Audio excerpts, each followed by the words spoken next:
let me show you how to make very quick Efo Riro with meal prepped ingredients. The things I already had prepped down are the vegetables, Efo Tete and Efo Shoko. Remember them from the meal prep video where I showed you how to blanch and freeze them. Yes, those same ones. Then the roughly blended pepper mix. Remember, I also showed you how to prep that. And finally, the meat and meat stock. Though the meat stock is optional, I only use the tiny bit of it to act as liquid to prevent the sauce from burning while the leaves are defrosting in it. You can use a little water instead, or simply defrost your vegetables ahead if you don't want to add any liquid to your efo.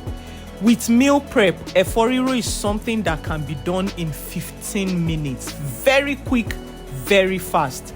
Meanwhile, what is your favorite food to eat with efo?